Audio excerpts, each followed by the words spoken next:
Muy buenos días, seamos bienvenidos a la casa del Señor y amigos que nos visitan también. Pues vamos a continuar esta mañana gozándonos en el Señor y poder alabar a nuestro Padre Celestial esta mañana. Así que ya nuestro hermano Aldo leyó el pasaje en el cual va a estar basada la predicación esta mañana. Así que vamos a gozarnos que el Señor hable a nuestras mentes y nuestros corazones y nos cambie por medio de su Espíritu Santo utilizando su palabra. Así que vamos a orar y poner este tiempo en manos de nuestro Padre. Acompáñenme a orar, por favor. Padre Santo, te alabamos en esta hora, porque tú eres grande, porque tú eres el soberano y todopoderoso. También te damos gracias por tu amor y tu misericordia que has derramado en nuestras vidas. Y nos permites en esta hora venir a alabarte juntos. Nos gozamos, Padre, que nos hayas llamado a tu reino. Ahora, Padre bendito, también te hemos ofendido. Te pedimos perdón por nuestro pecado. Perdónanos, oh Padre, y límpianos de toda maldad. Prepara nuestros corazones ahora para recibir tu palabra. Te pedimos que con tu Espíritu Santo abra nuestro entendimiento, nuestros corazones, nuestros oídos, nuestros ojos, Padre, para ver la maravilla de tu palabra. Te necesitamos, Padre. Ayúdanos, Padre bendito, mientras estudiamos tu palabra. Guárdanos, Señor, y de distracciones y podamos estar atentos a ti y a tu palabra. En el nombre de Jesucristo te lo pedimos. Amén. Este pasaje de Isaías es uno de los capítulos más impactantes de la profecía del Antiguo Testamento acerca de la muerte de Jesucristo. De hecho, alguien ha dicho que este capítulo, toda esta sección, es el capítulo más extraordinario y trascendental del Antiguo Testamento. Carlos Spurgeon, comentando acerca de este versículo, de este capítulo, él decía: este es uno de los capítulos que constituyen la mismísima esencia de las Escrituras. Se trata del lugar santísimo de la Escritura divina. Por tanto, quitémonos los zapatos de nuestros pies, porque el lugar en que estamos parados es especialmente tierra santa. Esta es una impactante profecía acerca del sufrimiento del siervo de Jehová, que es nuestro Señor Jesucristo. Es una impactante descripción acerca del sacrificio de Cristo por los pecados de la humanidad. Algunos comentaristas también lo han llamado el texto más importante del Antiguo Testamento. Y de hecho, a lo largo de la historia ha sido conocido este pasaje, o Isaías también podemos decir, como el primer evangelio, o el quinto evangelio le ha llamado Agustín de Hipona también. Ha recibido muchos elogios este pasaje. Juan Calvino decía que este era el evangelio según Isaías. Martín Lutero decía que todo cristiano debería memorizar este pasaje. Y otro autor decía: parece como si se hubiera escrito debajo de la cruz en el Gólgota, lo que está escrito. Y continúa diciendo él: es lo más importante, lo más profundo y enaltecido que la profecía del Antiguo Testamento, superándose a sí misma, haya logrado alguna vez. Esta es una profecía, mis hermanos, clarísima sobre la vida, el ministerio, la muerte, la crucifixión, la resurrección y la ascensión de nuestro Señor Jesucristo. Este capítulo o este libro fue escrito 700 años antes de que Jesucristo muriera. Solamente Dios sabría que estas cosas iban a suceder. Dios, aquí en este pasaje que hemos leído, nos da con detalle la agonía, el sufrimiento, la crucifixión acerca del Señor Jesucristo, acerca del Mesías, o como dice el texto, acerca del siervo de Jehová. Solamente Dios sabría que estas cosas iban a suceder, y Él inspiró y utilizó al profeta Isaías en el Antiguo Testamento para que escribiera lo que iba a suceder con el Mesías y cómo él se iba a sacrificar por los pecados de su pueblo. Eso es este pasaje. Ahora pongamos el texto en su contexto antes de entrar al pasaje mismo. Isaías, se ha dicho que es como la Biblia en miniatura. Todo el libro de Isaías es como la Biblia en miniatura. Así como la Biblia contiene 66 libros, Isaías contiene 66 capítulos. Así como la Biblia contiene 39 libros en el Antiguo Testamento, Isaías contiene 39 capítulos. Podemos decir que Isaías está dividido en dos grandes partes, así como la Biblia también. Y en su primera parte contiene 39 capítulos, así como los 39 libros que contiene el Antiguo Testamento.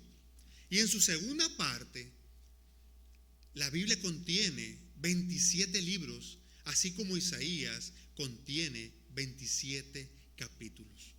Isaías es como la Biblia en miniatura. De hecho, el nombre Isaías significa el Señor es salvación. En la primera parte de Isaías, de los capítulos 1 al 39, Dios principalmente habla acerca del juicio que iba a traer sobre su pueblo.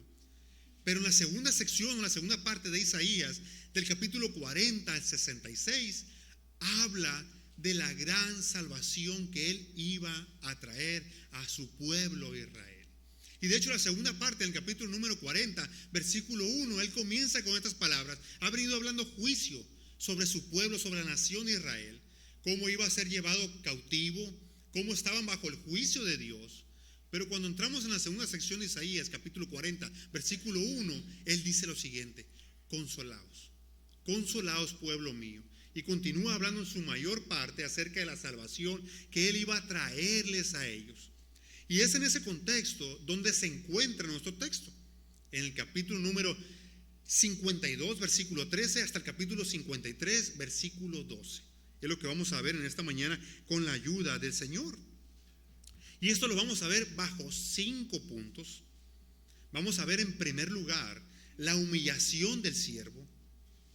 En segundo lugar vamos a ver el rechazo del siervo. En tercer lugar miraremos la sustitución del siervo. En cuarto lugar miraremos la sumisión del siervo. Y en quinto y último lugar miraremos la exaltación del siervo. De manera que podemos ver que en este pasaje, o vamos a ver que este pasaje va desde la humillación del siervo hasta la exaltación del siervo. Eso es lo que nos habla el pasaje.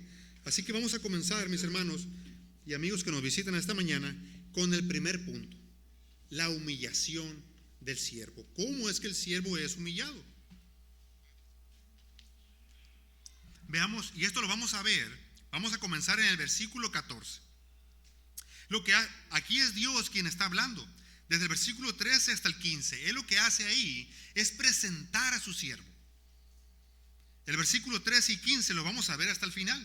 Vamos a comenzar primeramente por el versículo 14, que es donde se encuentra el punto, o el primer punto de la humillación del siervo. Vean el versículo 14, por favor, de Isaías 52. Como se asombraron de ti muchos, de tal manera fue desfigurado de los hombres su parecer y su hermosura más que la de los hijos de los hombres. Este pasaje también es muy citado en el Nuevo Testamento. Y los escritores del Nuevo Testamento, en la interpretación de la Biblia se interpreta a sí misma, como se comentaba en la mañana. Lo que la Biblia nos dice es que este siervo de Jehová es el Señor Jesucristo. Es el Señor Jesucristo y no es nadie más. De hecho, este es un pasaje que ha sido quitado o retirado de la lectura pública de los judíos, porque ellos no creen en Cristo, como vamos a hablar en un momento. Y Dios presenta a su siervo, que es el Señor Jesucristo. Y de hecho este pasaje ha sido también conocido como el siervo sufriente de Jehová, que es el título del mensaje, el siervo sufriente de Jehová. Entonces, Cristo, el Hijo de Dios, nos dice Filipenses que Él se humilló cuando tomó forma humana, cuando Él se hizo un ser humano y vino a vivir entre nosotros en este mundo. Filipenses capítulo número 2 nos dice esta verdad. Él se humilló, se despojó de toda la gloria que tenía, no dejó de ser Dios, sino que se despojó y vino a este mundo humillándose a sí mismo. Y cuando Él se humilló, a punto de morir, nos dice el texto, que muchos se asombraron de Él. Muchos se asombraron de Él cuando estaba a punto de ser crucificado. Dice el texto, hermanos, que se asombraron porque el rostro de Cristo fue desfigurado el rostro de Cristo. Recordemos que cuando Él estaba siendo enjuiciado era golpeado. Hasta le taparon la cara y lo golpeaban en la cara y le decían: profetízanos, Cristo, si tú eres el Cristo. Y le golpeaban. Le pusieron una corona de espinas en su cabeza, por lo cual brotaba sangre muy posiblemente de su cabeza y empañaba toda su cara. Lo golpeaban, lo flagelaron a Él también con un látigo romano. Este era un castigo severo y mortal. La víctima, en este caso el Señor Jesucristo, fue azotado sin piedad por un corto látigo que consistía en una empuñadura de madera a la que le sujetaban largas tiras de cuero. Cada tiro de cuero tenía pedazos afilados de hueso, de hierro y de zinc. Y la víctima era atada a un poste con la mano sobre la cabeza y los pies suspendidos en el aire con el cuerpo estirado, a medida que las cortantes tiras del flagelamiento le rompían la espalda, le laceraban los músculos, se cortaban las venas y quedaban al descubierto órganos internos. Y luego, después de eso, Cristo fue crucificado. Y nos dice el texto que la gente estaba asombrada de ver el rostro del Señor Jesucristo, cómo había sido desfigurado. De hecho, hay otra traducción que dice que la gente estaba horrorizada. Estaba horrorizada.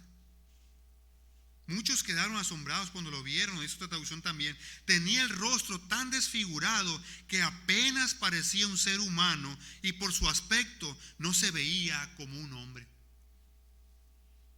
El Señor Jesucristo fue humillado, hermanos.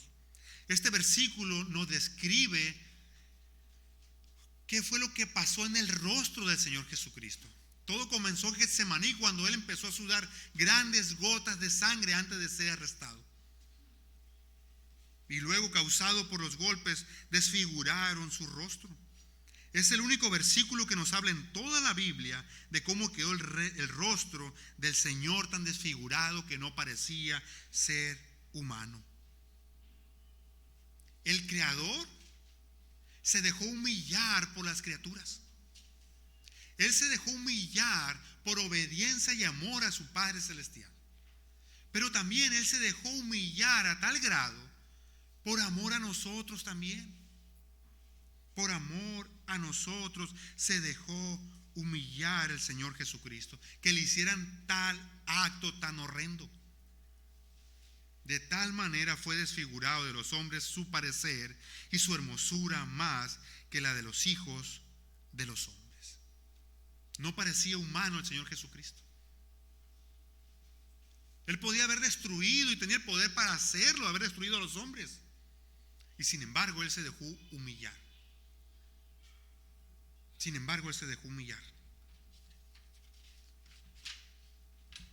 Por amor a su Padre y por amor a nosotros. Pero no solamente se dejó humillar. Esto nos lleva entonces a nuestro segundo punto: el rechazo del siervo. También Jesucristo fue rechazado por la humanidad. Y esto vamos a verlo en el capítulo 53, a partir del versículo 1 hasta el 3. Y nos dice el texto: ¿quién ha creído a nuestro anuncio? ¿Y sobre quién se ha manifestado el brazo de Jehová? Subirá cual renuevo delante de él, y como raíz de tierra seca, no hay parecer en él ni hermosura. Le veremos más inatractivo para que le deseemos. Despreciado y desechado entre los hombres, varón de dolores, experimentado en quebranto, y como que escondimos de él el rostro, fue menospreciado y no lo estimamos. En los versículos 13 al 15 del capítulo 52 es Dios quien está hablando. Pero a partir del capítulo 53, versículo 1, es alguien más el que está hablando. Y de hecho, fíjense que utiliza pronombres. Dice nuestro anuncio. ¿Quién ha creído nuestro anuncio? Luego dice, hablando del versículo 4, dice, Él llevó nuestras enfermedades, nuestros dolores, nosotros le tuvimos. Está hablando de personas. Dios ya no está hablando aquí. Esta es, como ha dicho alguien, una confesión de los judíos. Los judíos son los que están hablando aquí ahora. Son los judíos. Y ellos están diciendo, ¿quién ha creído nuestro anuncio? O como dice otra traducción más literalmente, ¿quién realmente creyó lo que oímos? ¿Quién creyó el mensaje de Jesucristo? ¿Quién lo creyó? Solo unos pocos creyeron en Cristo cuando Él estuvo aquí. Cuando Él ascendió al cielo, en el aposento alto, Lucas nos dice en Hechos, capítulo número 1, que eran alrededor de 120 discípulos los que estaban reunidos, o sea, los que habían creído en Jesucristo. Alrededor de 120. Eso era todo el cristianismo en ese tiempo. Solamente eran todos los que habían creído. Y los judíos están diciendo aquí que ellos no creyeron en Cristo cuando Cristo estuvo aquí. Esta es una confesión futura acerca de los judíos. Ellos están lamentando y diciendo que no creyeron cuando Cristo estuvo aquí. E incluso el día de hoy ellos siguen sin creer en Cristo. Ellos rechazaron a Cristo cuando Cristo vino. Lo que Dios está profetizando aquí por medio de Isaías es que cuando el siervo de Jehová viniera, iba a encontrar rechazo e incredulidad de parte de su pueblo. Se dice en una ocasión que Jesús, estando en Nazaret, no hizo muchos milagros allí porque a causa de la incredulidad de ellos. A causa de la incredulidad de ellos. Y la otra pregunta que hacen ellos es, ¿y sobre quién se ha manifestado el brazo de Jehová? O sea, ¿sobre quién se ha manifestado el poder de Dios? El poder de Dios se manifestó en el pueblo de Dios, entre los judíos, cuando el Señor Jesucristo hizo muchísimos milagros. De hecho, Juan capítulo 20 nos narra, versículos 30 y 31, nos dice que si se escribieran cada una de las cosas o los milagros que hizo Jesús, en el mundo entero no cabrían los libros acerca de las cosas que hizo Jesús. No están escritas todas las cosas que hizo Jesús no están escritas en la Biblia, hermanos. Hay muchas otras cosas más, pero lo que está escrito aquí es suficiente para creer en Él. Es suficiente para ser salvos. Y ellos están diciendo, no creímos cuando Cristo vino. Nosotros no creímos en Él. Se nos manifestó. De hecho, Nicodemo dijo, sabemos que has venido de Dios como maestro, porque nadie puede hacer estas señales o milagros que tú haces. Nadie puede hacerlos. Y de hecho, Nicodemo fue el único fariseo que fue convertido en los evangelios. El otro fariseo que fue convertido, que no narra la escritura, fue Saulo de Tarso, que ya estuvimos viendo en semanas pasadas. No creyeron en Él. En una ocasión Cristo les dijo a la gente, si no creen en mí, crean a las obras, crean a los milagros a lo que yo hago. No les dice que no crean en mí, pero crean a los milagros que yo hago, porque esas son obras de mi Padre. Esas son obras de mi Padre. Y el pueblo judío lo rechazó en su tiempo. Versículo 2, subirá cual renuevo delante de él, y como raíz de tierra seca, no hay parecer en él, ni hermosura le veremos, mas inatractivo para que le deseemos. Dios está profetizando aquí que para la gente Jesús iba a ser como un renuevo, como un brotito que sale de un árbol y que es sembrado, dice aquí en el texto, y que es como raíz de tierra seca. O sea, lo que esto nos quiere decir es que el origen, el nacimiento de Jesús no pareció muy prometedor. Él nació de una familia pobre, no de una familia rica o adinerada. Él nació en un establo, no nació en un palacio, ni entre la élite religiosa. Jesús no nació en una familia importante, tampoco nació en una ciudad importante. El origen, nacimiento de Jesús para el pueblo judío, lo está diciendo aquí Dios, no era muy prometedor.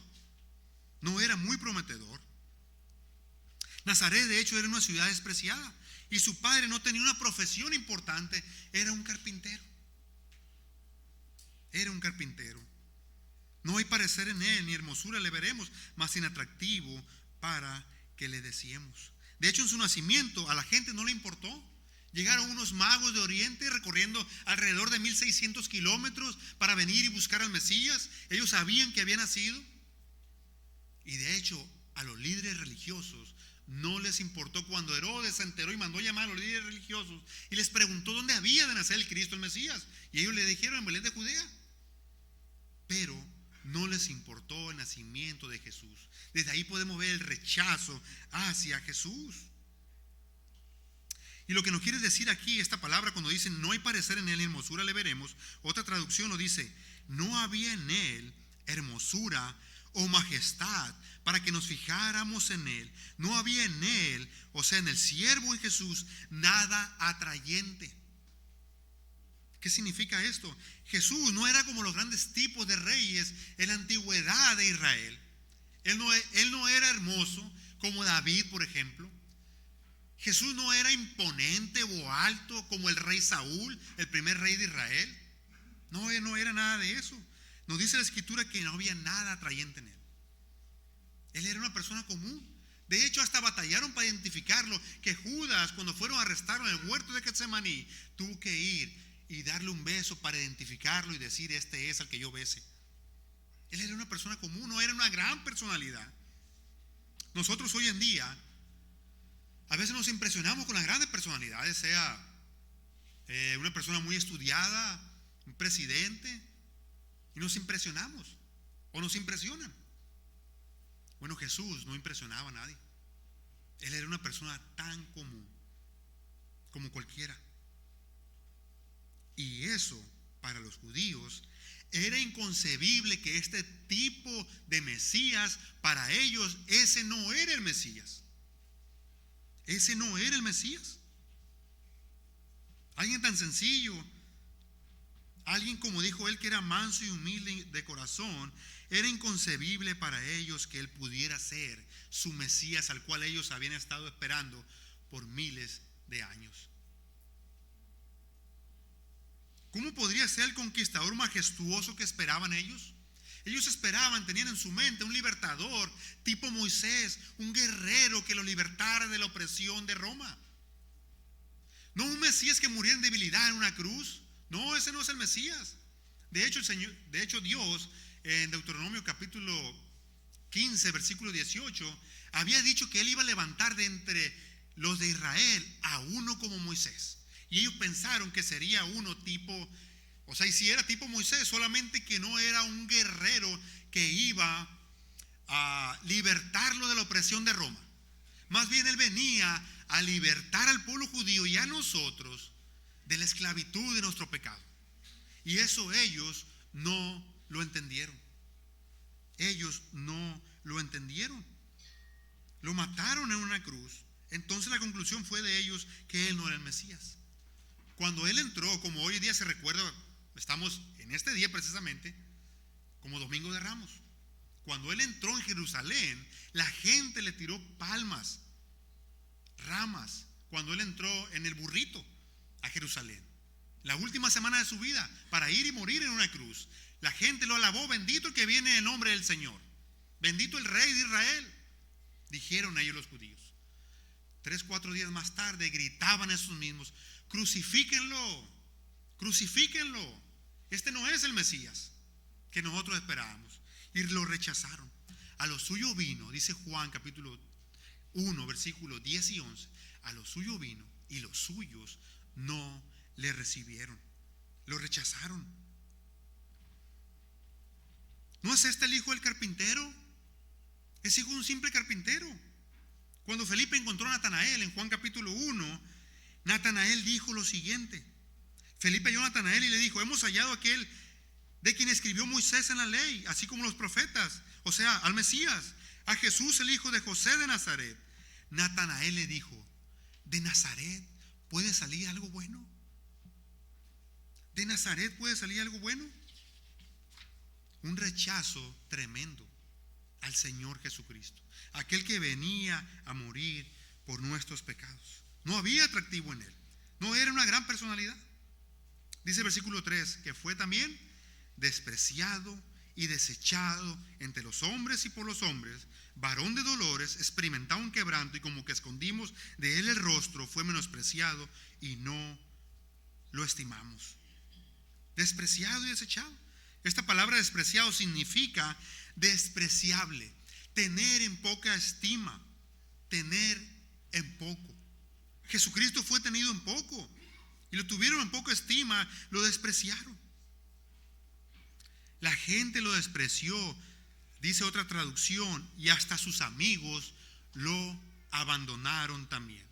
Judas era uno de sus apóstoles y también lo rechazó, a pesar de haber estado 3 años con él y mostrarle quién era el Señor, terminó traicionándolo. Y de hecho el Señor Jesucristo, cuando iba a arrestarlo, le dice: ¿a qué has venido, amigo? Esa palabra significa no tanto una intimidad de una relación, sino más bien esa palabra significa camarada. ¿A qué has venido, amigo? Nadie creía en él, su propia familia, sus hermanos no creían en él. Hasta el final de su vida, después de la resurrección, creyeron en él. Pero todo el mundo lo rechazó. Rechazaron al Señor Jesucristo. También él fue un varón experimentado en quebranto, varón de dolores. Nadie ha sufrido más que el Señor Jesucristo. Nadie. Él fue un varón de dolores. Solo él sabe lo que se siente ser desamparado por el Padre Celestial. Él sabe lo que se siente ser desamparado por Dios. Él sufrió la cruz también. Y dicen los judíos: como que escondimos de él el rostro, fue menospreciado y no lo estimamos. En otras palabras, ellos están diciendo: no, Jesús es un don nadie, Jesús es nadie. Eso era él era un don nadie. No lo estimamos, no nos importó Jesús. Pero esta es una confesión que ellos están haciendo en el futuro de cuando crean en el Señor Jesucristo. ¿Y saben qué es lo que va a pasar en el futuro con ellos cuando crean en Cristo? Vean Zacarías, por favor, capítulo 12, versículo 10. Esta es una profecía de los últimos tiempos. Zacarías, por favor.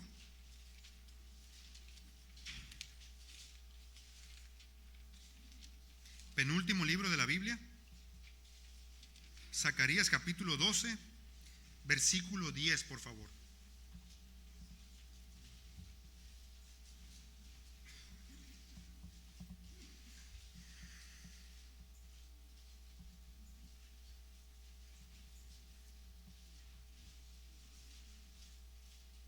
Zacarías, penúltimo libro del Antiguo Testamento.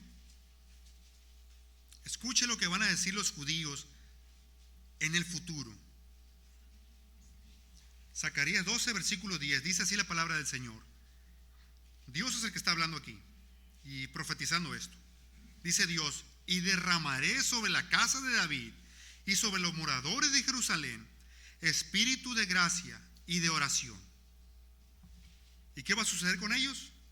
Una vez que se conviertan, Cristo está hablando aquí: y mirarán a mí, a quien traspasaron, y llorarán como se llora por hijo unigénito, afligiéndose por él como se aflige por el primogénito. Una vez que creen en él, lo mirarán. Él tendrá su herida todavía cuando su costado fue atravesado con una lanza, nos dice capítulo 19 de Juan, para señalar que estaba muerto. Los judíos dirán: mirarán a mí, a quien traspasaron. ¿Y qué sucederá con ellos? Y llorarán como se llora por hijo unigénito, afligiéndose por él, por Cristo, como quien se aflige por el primogénito. No creímos en él, dirán ellos. No creímos en él y llorarán por él, por Cristo, porque lo tuvieron enfrente y no creyeron que él era el Mesías. No creyeron en él, lo rechazaron. A pesar de que les mostró muchísimos milagros, a pesar de que resucitó y que él les dijo que él era el Mesías, él era el Cristo al que estaban esperando, lo rechazaron. Y hoy en día la situación no es muy diferente. hoy en día Jesucristo sigue siendo rechazado. La iglesia proclama a Cristo, los cristianos predican que Cristo es el Señor, lo proclaman y la gente sigue rechazándolo. Dios perdona todos los pecados. Y cuando digo todos, estoy diciendo absolutamente todos los pecados, excepto solamente uno. Que tú rechaces a su Hijo Jesucristo, eso Él no te lo va a perdonar. Y por lo tanto irás al infierno si rechazas a Jesucristo. Por eso la invitación para ti, si no has creído en Cristo, es que vengas a creer en Cristo. Entregues tu vida a Él. Le entregues tu vida a Él. Para que deposites tu confianza en Él. No lo rechaces. Es la oportunidad, es el día de salvación hoy. Que vengas a creer en Cristo. Él es el Salvador. Sin embargo, Él tenía que pasar por estas cosas para llegar a ser el Salvador por nuestros pecados. Entonces ya hemos visto hasta aquí la humillación del siervo, el rechazo del siervo. Veamos entonces en tercer lugar la sustitución del siervo. Versículo 4. Ciertamente Él llevó nuestras enfermedades y sufrió nuestros dolores, y nosotros le tuvimos por azotado, por herido de Dios y abatido. Mas el herido fue por nuestras rebeliones, molido por nuestros pecados. El castigo de nuestra paz fue sobre Él, y por su llaga fuimos nosotros curados. Todos nosotros nos descarriamos como ovejas, cada cual se apartó por su camino, mas Jehová cargó en Él el pecado de todos nosotros. Noten que el texto no está diciendo que el siervo mismo llevó su propia enfermedad, sufrió su propio dolor, que fue herido por su rebelión, molido por su propio pecado. No.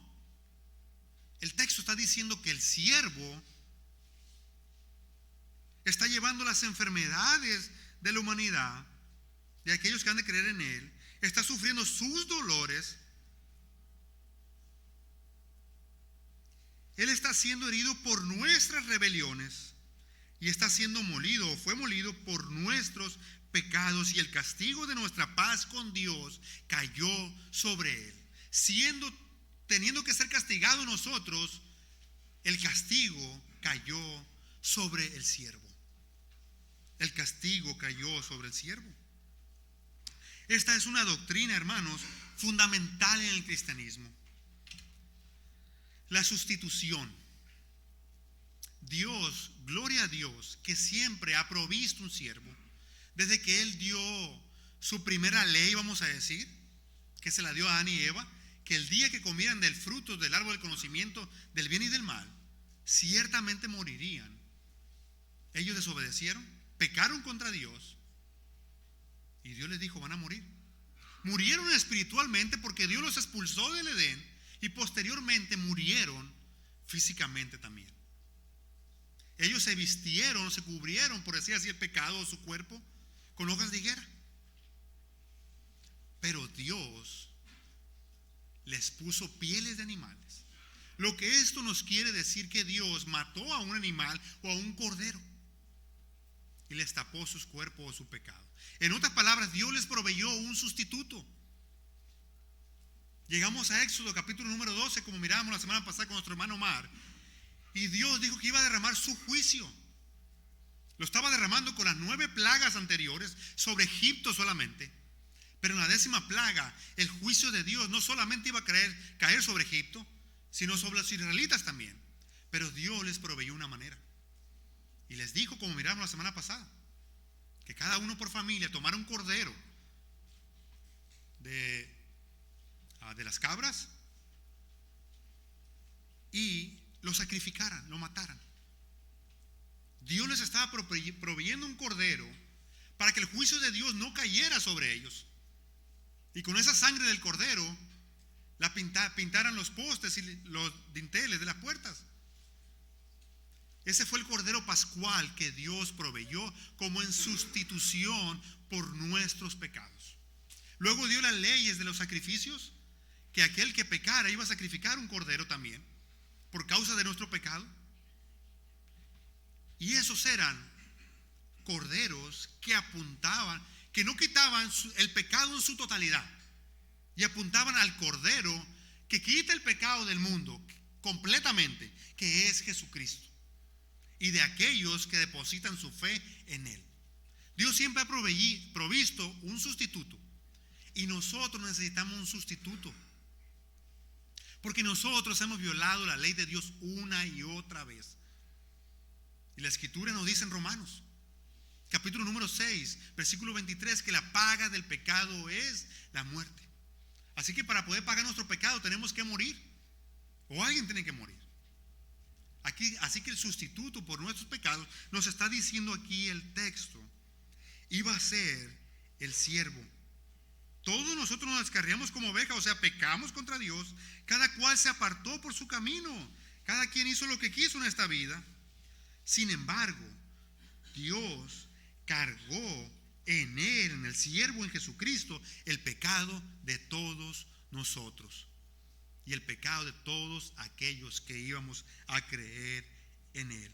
Dios envió a su Hijo Jesucristo a este mundo para que pagara por nuestros pecados, en sustitución por nuestros pecados.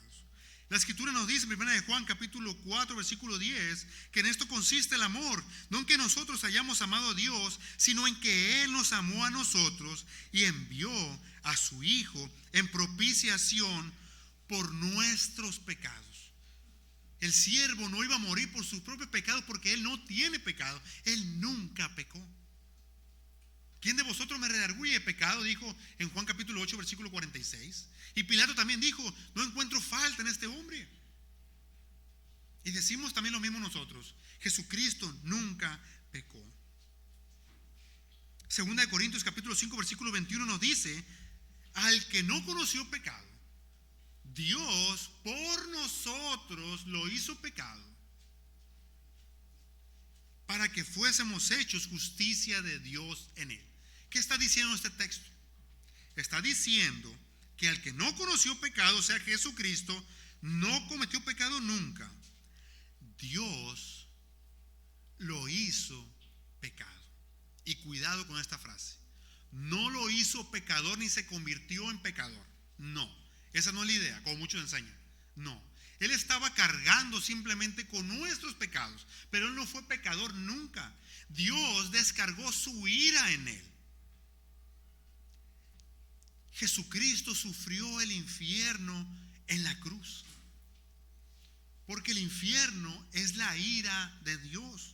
Él la soportó, de manera que este texto está diciendo que por nosotros lo hizo pecado, para que nosotros fuésemos hechos justicia de Dios en Él, para que nosotros seamos declarados justos si creemos que Él pagó por nuestros pecados. Si tú crees en Cristo, si tú crees que Él ha pagado por tu pecado, Él es tu sustituto, y entonces cuando llegue el día del juicio final, si tú has creído en Él, vas a ser declarado justo delante del tribunal de Dios. No inocente, porque no somos inocentes. El único que es inocente es Jesucristo. De hecho, alguien decía que la palabra por o por nosotros es la palabra más importante del Nuevo Testamento, porque significa en beneficio de, en lugar de, a favor de nosotros y por amor a nosotros. Cristo tomó nuestro lugar en la cruz del Calvario. Cuando tú y yo lo merecíamos, tú y yo merecíamos estar en la cruz pagando por nuestros pecados. Tú y yo merecíamos ser crucificados. Tú y yo merecíamos la ira de Dios.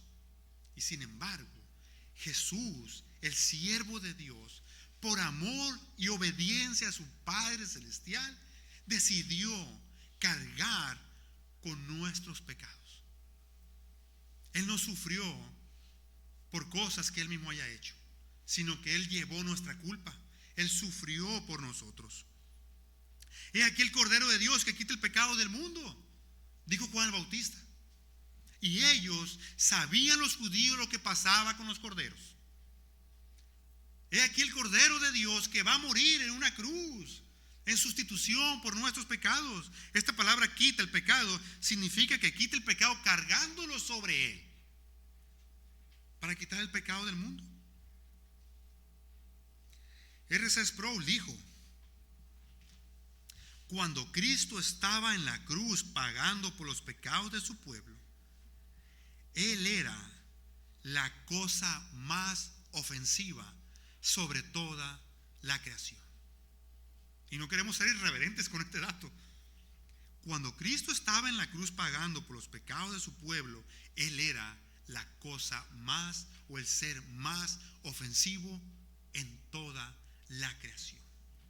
El Padre lo abandonó porque estaba cargando con nuestros pecados. Y Cristo mismo dijo: Dios mío, ¿por qué me has desamparado? ¿Saben por qué lo había desamparado? Porque estaba cargando con nuestro pecado. Y Dios lo abandonó en la cruz. Pero Dios abandonó a su Hijo para nunca abandonar a aquellos que habríamos de creer en Él. Abandonó a su Hijo amado para no abandonar nunca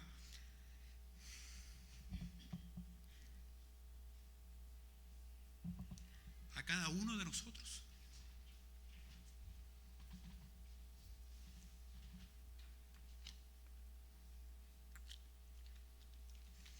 Jesucristo ha sido el más hermoso de todos los seres.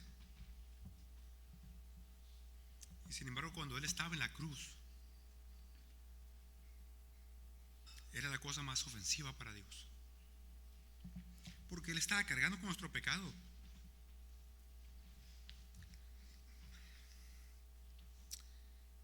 Y podemos aprender aquí que si Cristo no pagó por mi pecado, o sea, si no creemos que Cristo haya pagado por nuestro pecado, entonces tendremos que pagarlo un día en el infierno. Si tú no has creído en Cristo, este es el llamado una vez más para ti, para que tú no pagues tu pecado en el infierno. Ven a depositar tu confianza en Cristo. Deposita tu confianza en Él. Cree en Él, que Él pagó por tus pecados.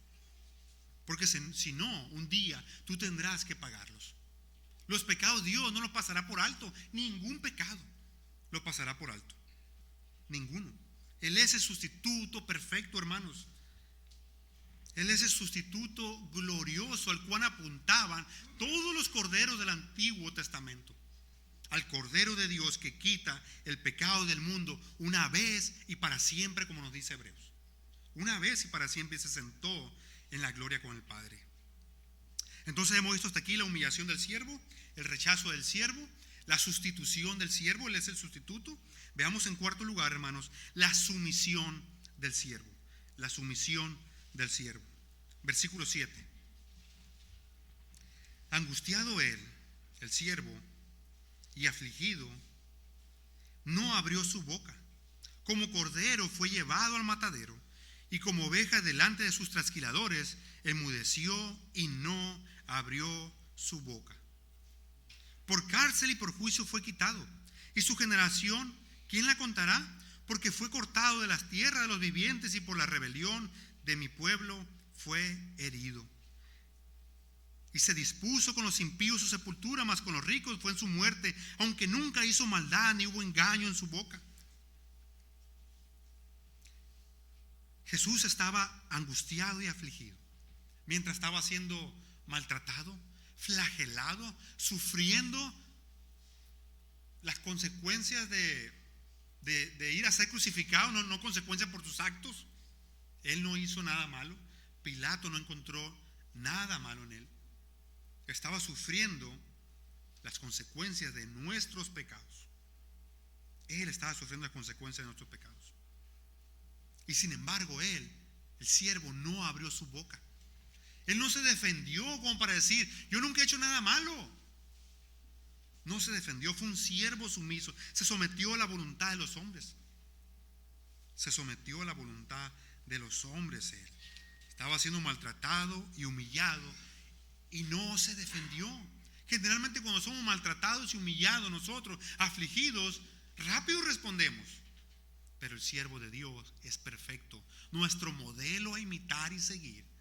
No abrió su boca. Él no abrió su boca. Como cordero fue llevado al matadero, y como oveja delante de sus trasquiladores enmudeció y no abrió su boca. Así como los corderos eran llevados al matadero, así Jesús fue llevado. De hecho, cuando llegaron a arrestarlo, nos dice la escritura que a él lo amarraron con un mecate para llevarlo como llevaban a los corderos. Lo amarraron con un mecate. Y se estaba cumpliendo perfectamente la escritura que estaba diciendo esta profecía. Como cordero fue llevado al matadero, y como oveja delante de sus trasquiladores o matadores, enmudeció y no abrió su boca. Jesús fue cuestionado por el sumo sacerdote o por los sumos sacerdotes, y Jesús callaba, no abría su boca. Pilato le dijo: ¿ni a mí me hablas?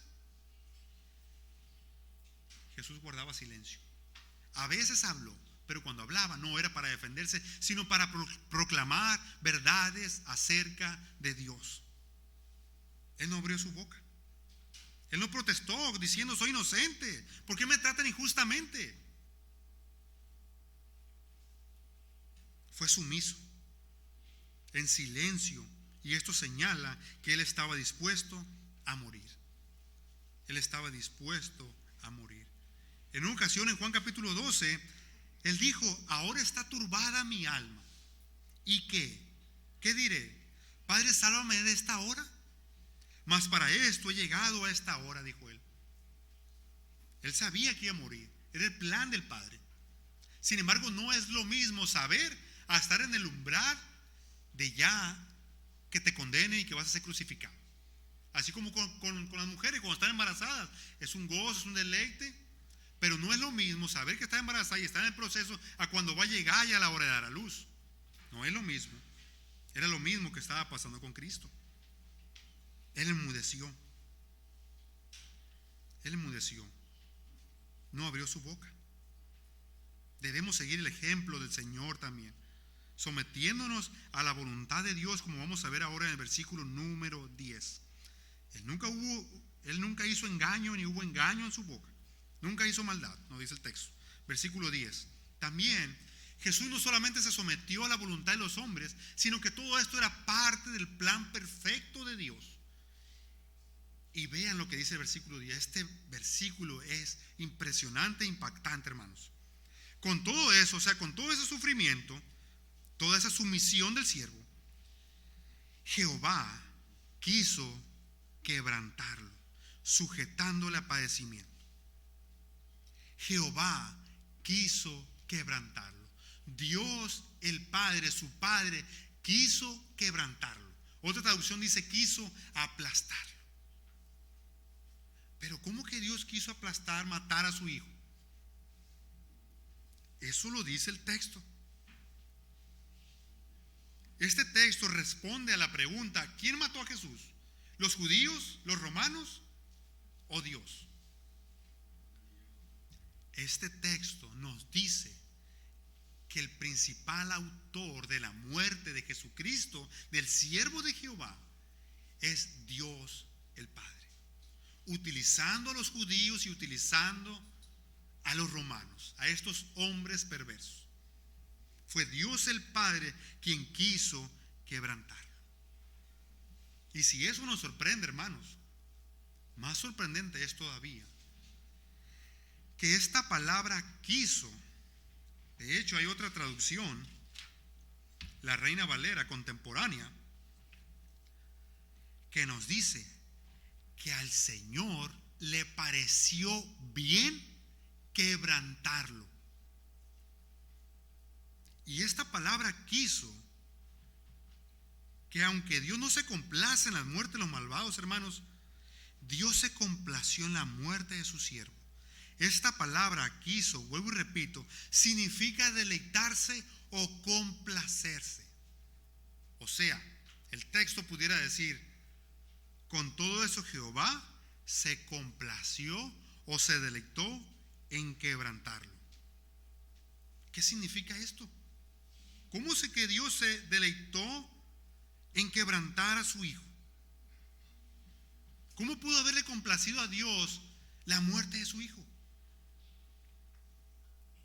Hay un autor que lo dice de esta manera y lo explica mucho mejor que yo. Dice: lo que le agradó al Padre fue el resultado, no el dolor. Su placer en herir a Jesús y hacerlo padecer no estuvo en el tormento infligido sobre su Hijo, sino en que éste cumpliera el propósito y la voluntad del Padre. No en su agonía, sino en su logro, en lo que Cristo iba a lograr con su muerte. No en su sufrimiento, sino en la salvación que el sufriente consiguió. Dios estuvo complacido porque el siervo se sacrificó voluntariamente como ofrenda por la culpa. Dio su vida para salvar a los pecadores. Eso es lo que significa que Dios se complació, se deleitó en quebrantar a su Hijo. Significa que no se deleitó tanto en el sufrimiento del Hijo, sino en el logro que iba a venir, que vamos a ver en un momento a partir de los siguientes versículos, en el resultado de la muerte de Cristo. Sin embargo, Cristo, el siervo, se sometió a la voluntad del Padre. Él se sometió a la voluntad del Padre. Y ese es el gran amor de Dios, que lo que más ama, Él lo entregó por amor a nosotros. Él lo entregó por amor a nosotros, hermanos. Él lo entregó por amor a nosotros. Hay una historia que escuché hace algún tiempo atrás, no recuerdo si un año o 2 años, la que quiero compartir con ustedes, que nos ayude a entender un poquito mejor esto. Que posiblemente muchos la conocen, esta historia. Se dice que en una ocasión, hace muchos años, un hombre trabajaba en los puentes de los Estados Unidos, estos que abren y cierran para que pasen los barcos de un lugar a otro. Y en una ocasión el padre se fue a trabajar y se llevó a su hijo de 8 años de edad con él. El padre se puso a trabajar y se entretuvo trabajando mientras el hijo se entretuvo jugando. Para esto el puente estaba abierto. Cuando de repente él se da cuenta que su hijo había caído en el área que controla el abrir y cerrar del puente, en las maquinarias. Cuando él se propone ayudar a su hijo, él oye la bocina del tren que viene también, por lo tanto tiene que bajar el puente. Él calcula rápidamente que no tendrá tiempo para salvar a su hijo y bajar el puente al mismo tiempo. Y en un abrir y cerrar de ojos, él decide cerrar el puente para salvar la vida de 400 personas que venían en el tren.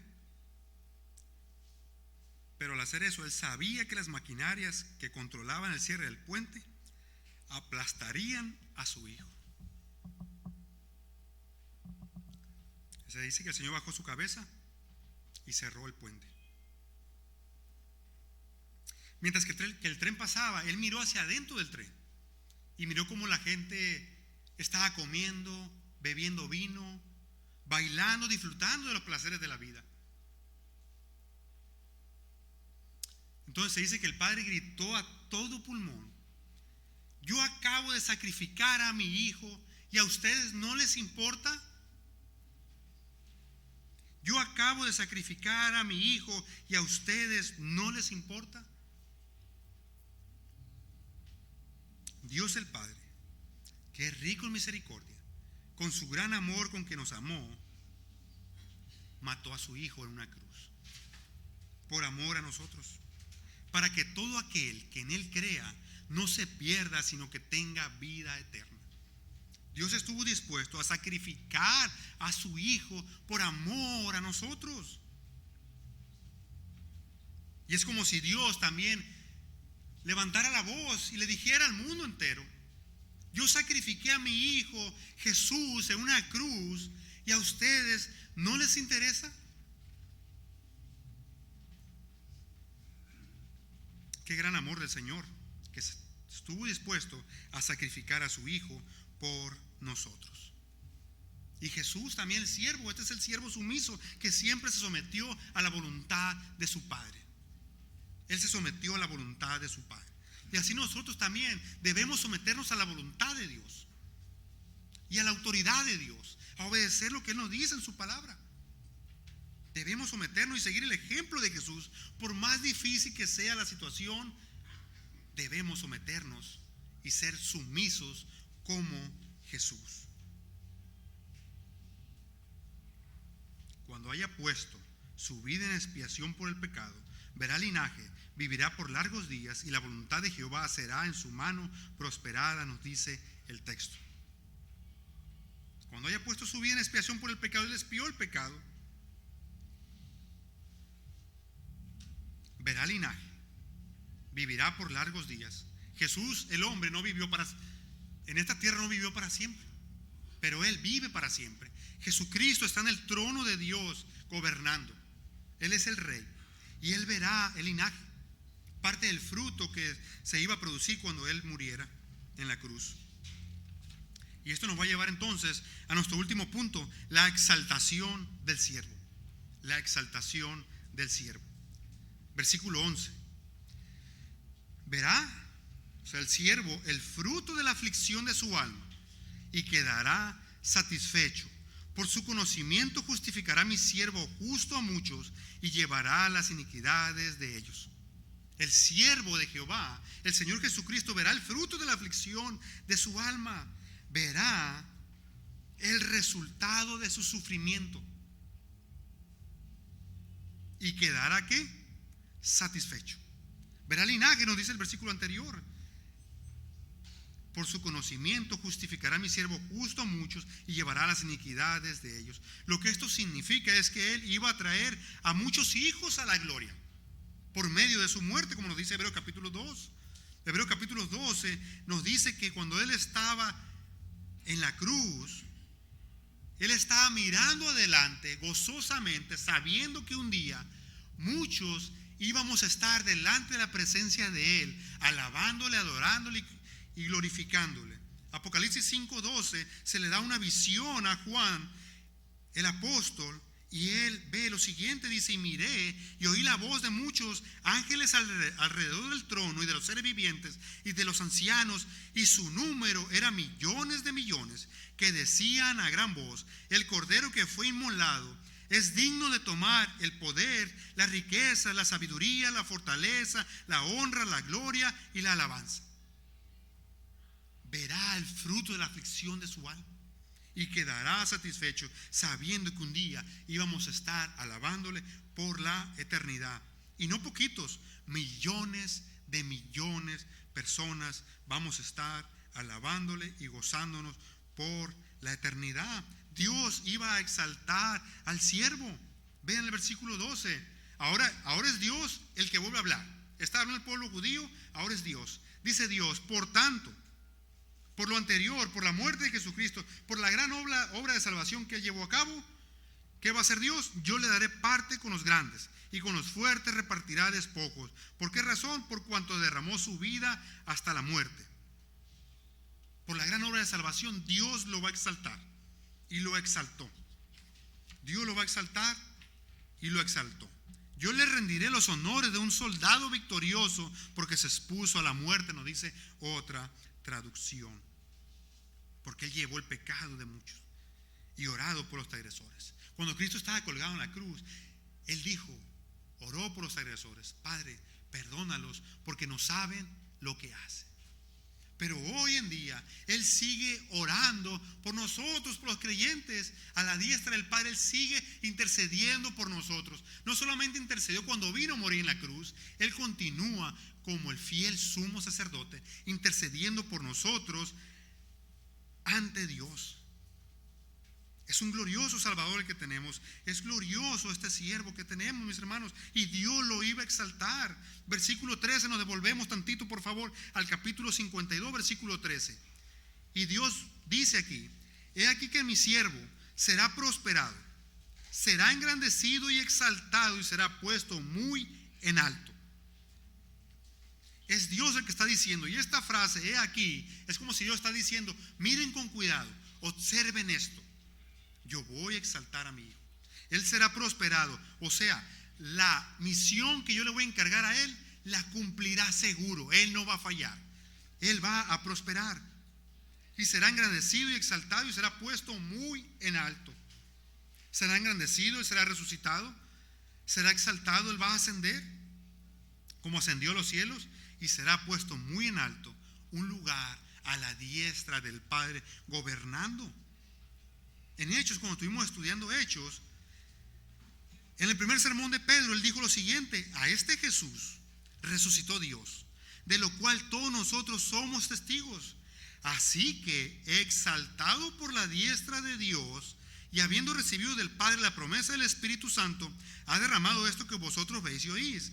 Porque David no subió a los cielos, pero él mismo dice: dijo el Señor a mi Señor, o sea, el Padre a su Hijo Jesucristo: siéntate a mi diestra.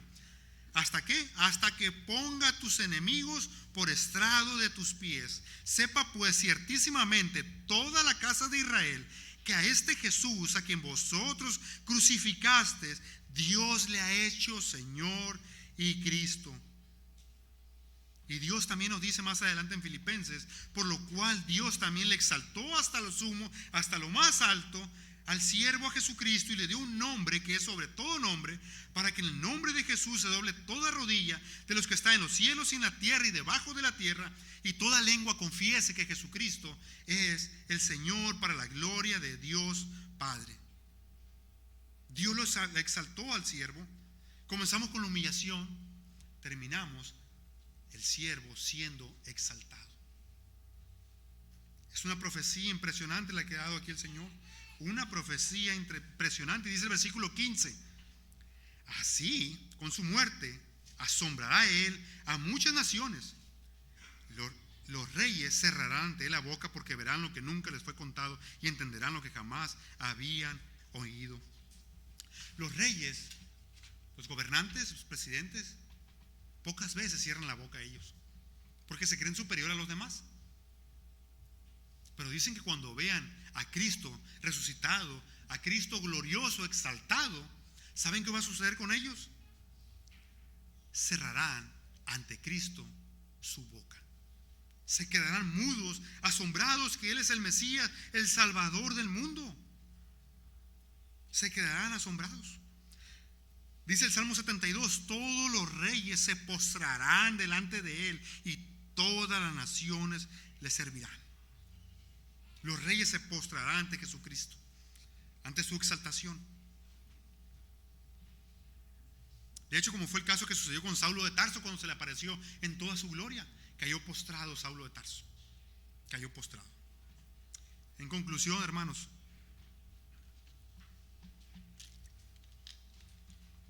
¿cómo vamos a reaccionar nosotros ante este gran sacrificio del Señor Jesucristo por nosotros? ¿Cómo vamos a reaccionar? Primeramente, Cristo lo hizo por amor a su Padre, y en segundo lugar, por amor a nosotros. Por amor a nosotros estuvo dispuesto a dejarse crucificar en una cruz. ¿Cómo debiéramos vivir ahora que estamos recordando esta verdad? Todo lo que tuvo que sufrir Él. Él es el siervo sufriente, pero también es el siervo exaltado. Pidámosle al Señor que aumente nuestro amor por Él. Podamos vivir una vida amándole, adorándole, glorificándole. Una vida en obediencia a Dios, sometiéndonos a su voluntad, pero también con gratitud, agradecidos por lo que Cristo hizo por nosotros en la cruz del Calvario. Pero también debemos vivir una vida teniendo cuidado con el pecado, ya que lo que lo llevó a ser crucificado en una cruz fue el pecado, no de Él, sino de cada uno de nosotros. Debemos tener cuidado con el pecado, no jugar con el pecado. Debemos tener cuidado con el pecado. Así que es nuestra oración que seamos movidos a adorar, honrar y glorificar a nuestro Señor Jesucristo, porque Él es el Señor. Él es digno de toda nuestra adoración. Así que vamos a orar. Vamos a darle gracias a nuestro Padre. Padre, te damos muchas gracias en esta hora. Gracias por enviar a tu Hijo Jesucristo a morir por nuestros pecados, sin merecerlo. Te damos gracias, Señor Jesucristo, porque tú estuviste dispuesto a someterte a la voluntad de tu Padre y por amor a nosotros morir en una cruz por nosotros. Gracias, Señor.